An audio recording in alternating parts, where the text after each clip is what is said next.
Bonjour à tous. Nous sommes dans l'épisode 4 aujourd'hui de notre première saison. Arrêtez d'attendre le moment parfait. Dans l'épisode précédent, nous avons décortiqué la magie silencieuse des petits pas. Nous avons compris comment une simple amélioration de 1% par jour nous transforme à long terme. Mais aujourd'hui, nous allons nous attaquer au frein numéro 1 qui nous empêche précisément de faire ce tout premier pas. Ce frein est une phrase que nous nous sommes tous murmurés un jour. Ce n'est pas le bon moment. J'attends que la rentrée passe. J'attends d'avoir plus de temps. J'attends d'avoir moins de stress au travail. J'attends le moment parfait. Nous passons une part gigantesque de notre existence dans la salle d'attente de notre propre vie, persuadés que les feux de circulation du destin vont tous passer au vert en même temps. Aujourd'hui, nous allons briser cette illusion. Nous allons voir pourquoi le moment parfait n'existe pas, pourquoi l'attendre est une erreur stratégique majeure et comment la science des probabilités nous montre que le meilleur moment pour commencer, c'est précisément aujourd'hui, aussi imparfait soit-il. Je vous invite à vous installer confortablement. Notre voyage commence maintenant. Il y a 2000 ans, le grand philosophe stoïcien Sénèque écrivait dans ses lettres à Lucilius une phrase d'une lucidité brûlante. Pendant que nous attendons de vivre, la vie passe. Fin de citation. Cette attente n'est pas une simple flemme, c'est un mécanisme de défense très élaboré de notre cerveau. Commencer un nouveau projet, que ce soit écrire, changer de carrière, se remettre au sport ou lancer une entreprise, génère de l'anxiété. Le cerveau déteste l'incertitude. Pour vous protéger de cette angoisse de l'échec ou de l'imperfection, votre esprit a trouvé une excuse parfaite, socialement acceptable et hautement rationnelle. Cette excuse, la voici. C'est l'attente du bon moment. C'est ce que moi j'appelle le syndrome du feu vert permanent. Imaginez que vous devriez traverser une grande ville en voiture et que vous refusiez de démarrer tant que tous les feux tricolores de votre itinéraire ne sont pas passés au vert en même temps. Que se passerait-il? Vous resteriez garé au point de départ pour le restant de vos jours. Dans la vie, c'est exactement la même chose. Le moment parfait où vous aurez à la fois un compte en banque débordant, une énergie de titan, un agenda vide, l'approbation de tout votre entourage et un climat extérieur idyllique, ce moment-là n'arrivera jamais. L'attente des conditions parfaites est en réalité la forme de procrastination la plus subtile car elle se déguise en sagesse et en prudence. Pour vous aider à bien comprendre ou à bien prendre conscience de ce piège, faisons une démonstration mathématique très simple grâce à la théorie des probabilités. Pour que le moment parfait se produise, il faut qu'il y ait plusieurs conditions indépendantes qui soient réunies en même temps. Disons pour simplifier que vous ayez besoin de seulement 4 conditions idéales pour vous lancer dans votre aventure, pour lancer votre projet. La première condition, c'est d'avoir suffisamment d'énergie. La deuxième condition, c'est d'avoir du temps libre. La troisième condition, c'est de ne pas avoir de stress familial ou professionnel majeur. La dernière condition, la 4, c'est se sentir pleinement inspiré ou motivé. Soyons généreux. Disons que pour chacune de ces conditions, prises individuellement même, vous avez une chance sur deux qu'elles soient optimales aujourd'hui. Pour que le moment soit parfait, il faut que ces 4 conditions soient réunies simultanément, au même moment. Et si nous ajoutons une cinquième condition, comme la météo ou l'accord d'un partenaire, la probabilité va s'effondrer. Ce que nous révèle cette théorie, si vous attendez que toutes les planètes s'alignent, vous décidez de ne jamais commencer. L'imperfection n'est pas une anomalie de ce parcours, c'est la norme de notre quotidien. Alors, Comment sortons de cette paralysie statistique? En inversant simplement la logique. Au lieu de chercher le moment idéal, nous allons célébrer et utiliser le moment imparfait. Je vous propose aujourd'hui de réaliser un exercice très libérateur que j'appelle le lancement imparfait. Pensez à ce projet que vous repoussez à plus tard. Aujourd'hui, vous allez faire une action liée à ce projet, mais vous allez la faire délibérément dans des conditions non idéales. S'il s'agit d'écrire, écrivez un paragraphe de 3 lignes maintenant, sur votre téléphone, dans le bruit du métro ou en attendant que votre eau bout. S'il s'agit de vous remettre au sport, faites 10 squats maintenant, en jean, même en chemise, au milieu de votre salon. S'il s'agit de trier votre maison, triez un seul tiroir alors que vous êtes fatigué et qu'il ne vous reste que 5 minutes avant de partir. En faisant cela, vous brisez la barrière sacrée du perfectionnisme. Vous prouvez à votre cerveau que votre projet est plus fort que les circonstances. Vous n'avez pas besoin d'une cathédrale de silence et de concentration pour avancer.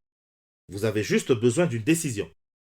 Le travail accompli dans la contrainte et l'imperfection a une saveur unique. Il vous rend invincible face aux excuses. La perfection est une prison dorée dont les barreaux sont faits de vos propres excuses. En acceptant de commencer dans le désordre, dans la fatigue ou dans le doute, vous reprenez le pouvoir sur le temps. Vous n'avez pas besoin de voir tout le chemin pour faire le premier pas. Il vous suffit de voir le mètre carré juste devant vous et d'y poser le pied. Nous allons explorer la psychologie de la peur, de l'échec, qui se cache derrière cette recherche obsessionnelle de perfection. Nous verrons comment apprivoiser votre ou notre critique intérieure et comment faire de l'erreur un carburant plutôt qu'un signal d'arrêt. Faites votre lancement imparfait aujourd'hui. Nous avons fait face à une dure réalité mathématique. Le moment parfait où tous les feux de notre vie seraient simultanément passés au vert est une impossibilité statistique. Nous avons compris que l'attente est une illusion, mais alors, si notre esprit logique sait que le moment idéal n'existe pas, pourquoi continuons-nous à l'attendre? Pourquoi cette idée a-t-elle la procédure? C'est parce que l'attente du moment parfait cache un secret bien gardé. Ce n'est pas un problème d'agenda, de temps ou d'argent.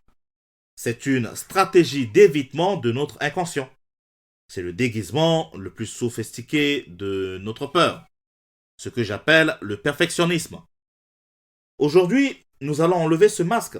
Nous allons explorer comment le perfectionnisme nous paralyse, comment l'excès de réflexion tue l'action et comment la science économique et psychologique peut nous aider à préférer le simplement assez bien au parfait inexistant.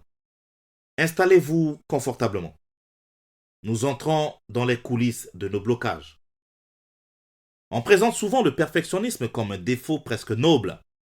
En entretien d'embauche, on l'avoue avec un demi-sourire, comme pour dire « je travaille trop bien, je suis trop rigoureux ». C'est un mensonge que l'on se raconte à soi-même. En réalité, le perfectionnisme n'a rien à voir avec la recherche de l'excellence. Le perfectionnisme est un mécanisme de défense. C'est la peur du jugement. C'est la peur d'échouer. La peur d'être exposé dans notre vulnérabilité.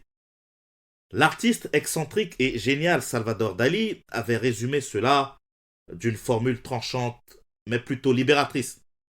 Je cite: ne craignez pas la perfection, vous ne l'atteindrez jamais. Fin de citation. Lorsque nous disons je commencerai à écrire mon livre quand j'aurai fait 10 formations de plus, ou lorsque nous disons je lancerai mon projet quand j'aurai le logo parfait, ce que nous disons vraiment à notre cerveau, c'est ceci. Tant que mon projet n'est pas parfait, je ne le montre pas. Et tant que je ne le montre pas, personne ne peut me dire que je suis nul. Personne ne peut rejeter mon travail.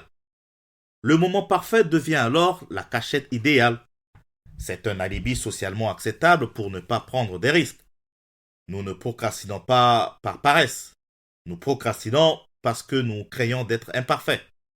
Mais À force d'attendre que le miroir ne présente aucune fissure, nous oublions de nous y regarder.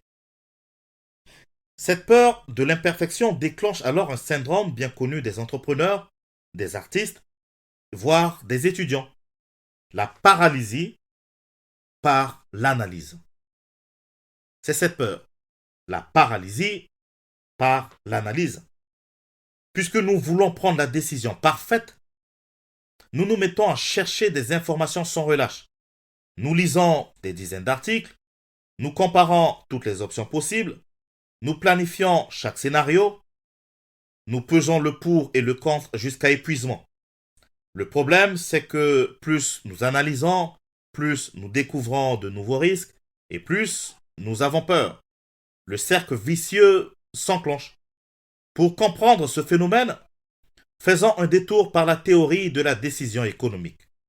En 1978, l'économiste et psychologue Herbert Simon a reçu le prix Nobel pour ses travaux sur la prise de décision.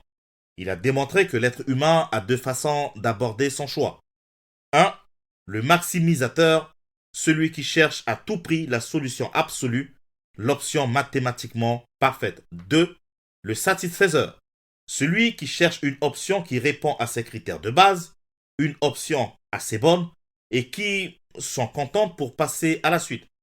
Pour formaliser cette différence, imaginons que nous devions choisir une option X parmi un ensemble de possibilités S.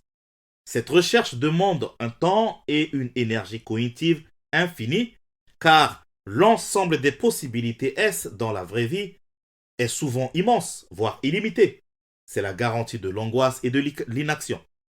Les études d'Herbert Simon ont montré une chose fascinante.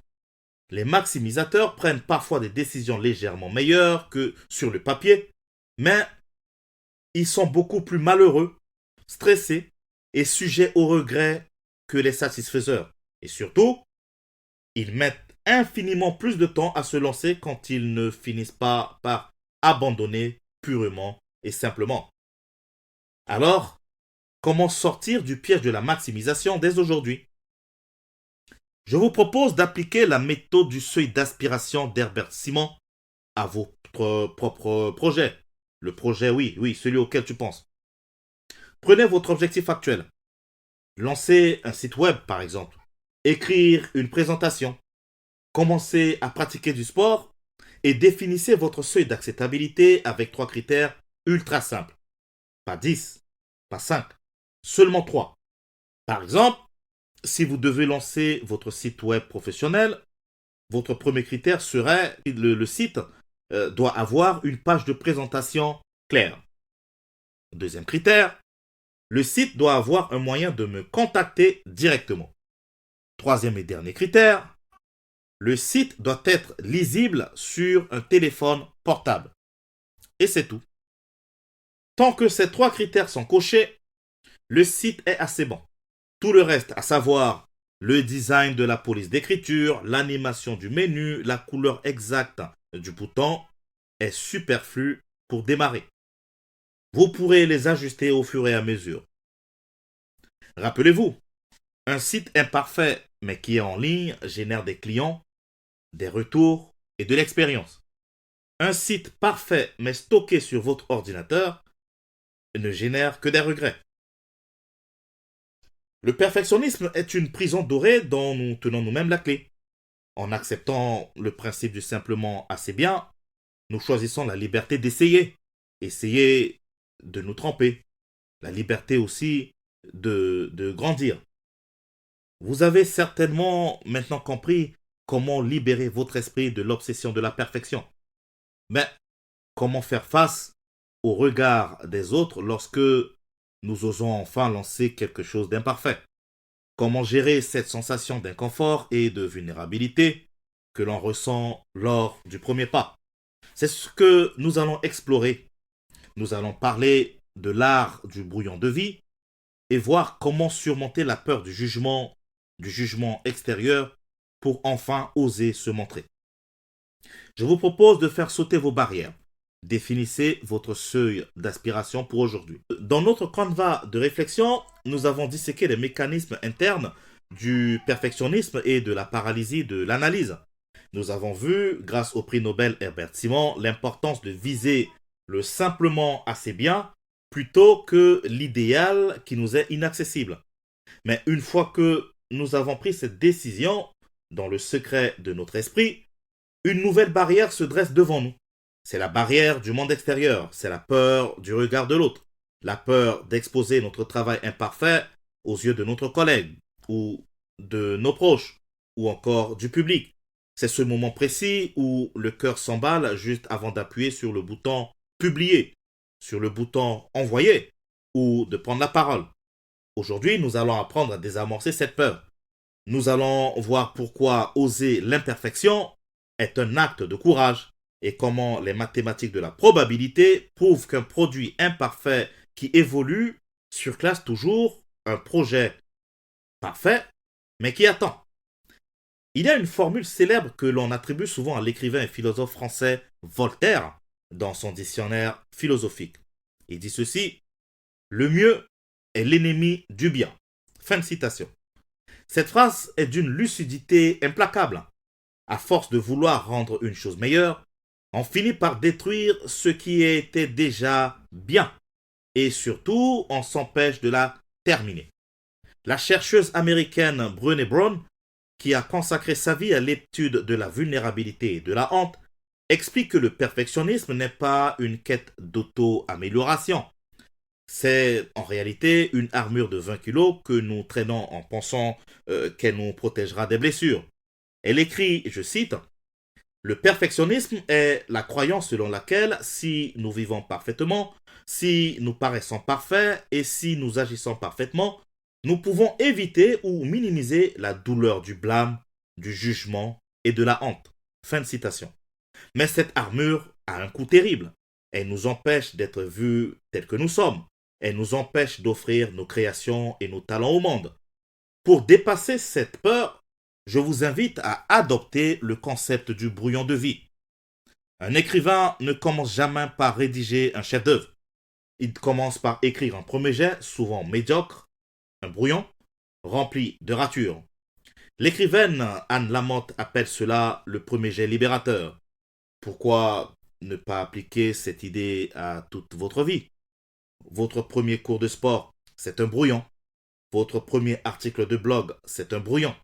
Votre première réunion en tant que manager, c'est un brouillon. En acceptant que votre première tentative ne soit qu'un brouillon, vous faites baisser instantanément la pression psychologique. Vous vous autorisez à être un débutant. Et c'est la seule façon de devenir un jour un expert. Pour ceux qui doutent encore de l'intérêt de lancer un projet imparfait, j'ai une démonstration logique imparable de la supériorité de l'action rapide sur l'attente parfaite. Suivez-moi dans cet exemple. Nous allons prendre l'exemple de deux personnes. Imaginez deux personnes qui possèdent le même projet. Nous avons d'une part d'abord Chloé, qui est perfectionniste. Elle veut lancer son produit uniquement lorsqu'il sera absolument parfait. Elle y passe 12 mois en isolation, sans aucun retour des clients réels. Ensuite, d'autre part, nous avons Thomas, l'itératif. Il lance une version imparfaite dès le premier mois, puis l'améliore chaque mois en fonction des retours concrets de ses utilisateurs. Chloé ne fait qu'une seule tentative à la fin de l'année, après avoir attendu le moment parfait. Sa probabilité de réussite globale au bout d'un an reste simplement égale à sa seule tentative. De plus, comme elle a attendu 12 mois sans tester la réalité, il y a de fortes chances que son produit parfait ne corresponde pas aux besoins du marché à ce moment-là. Ce qui risque de faire chuter cette probabilité proche de zéro. Thomas, quant à lui, fait une tentative imparfaite dès le premier mois. S'il échoue, il apprend de ses erreurs, il ajuste son produit, il recommence le mois suivant. Au total, sur un an, Thomas va pouvoir réaliser 12 itérations. Quelle est selon toi la probabilité que Thomas réussisse au moins une fois sur ces 12 essais? Pour la calculer, nous cherchons l'inverse de la probabilité d'échouer 12 fois de suite. Le résultat est extraordinaire. Thomas a plus de 93% de chances de réussir son projet sur un an, simplement parce qu'il a accepté de commencer de manière imparfaite et de multiplier ses itérations. Pendant que Chloé peaufine toujours son modèle théorique dans sa chambre avec 20% de réussite. Thomas domine le marché grâce aux lois statistiques de l'apprentissage par l'action. Puisque les mathématiques nous donnent raison, passons à l'action. Je vous propose un exercice d'une redoutable efficacité pour briser immédiatement la résistance de votre perfectionnisme. Je l'appelle le brouillon de 10 minutes. Pensez à une tâche que vous repoussez parce que vous voulez trop bien la faire. Rédiger un courriel important à votre supérieur, écrire l'introduction d'un rapport ou planifier un programme d'entraînement. Maintenant, déclenchez un chronomètre sur votre téléphone précisément de 10 minutes. Pendant ces 10 minutes, vous avez l'interdiction formelle de chercher la qualité. Votre seul et unique objectif, votre seule et unique tâche est d'écrire ou de produire le brouillon le plus laid, le plus décousu et le plus imparfait possible. Vous n'avez pas le droit de vous relire. Vous n'avez pas le droit non plus de vous corriger. Et enfin, vous n'avez pas le droit d'effacer. Écrivez au kilomètre. Faites des phrases bancales. Notez les idées en désordre. Lorsque le chronomètre sonne, arrêtez-vous et regardez votre écran ou votre feuille. Vous venez de faire le plus dur. Vous avez vaincu la page blanche. Vous avez un matériau de départ. Il est imparfait, certes, mais il existe. Et il est infiniment plus facile de corriger un mauvais texte que d'essayer d'en écrire un parfait du premier coup. L'imperfection n'est pas un échec. C'est le carburant indispensable de toute création humaine. En osant faire un brouillon, en faisant confiance à la mathématique des itérations, vous reprenez le contrôle de votre temps et de vos projets. Mais notre voyage à travers cet épisode touche bientôt à sa fin. Nous allons voir comment faire de cette philosophie une véritable habitude de vie. Nous parlerons de la façon dont le fait d'abandonner le moment parfait transforme nos relations avec les autres.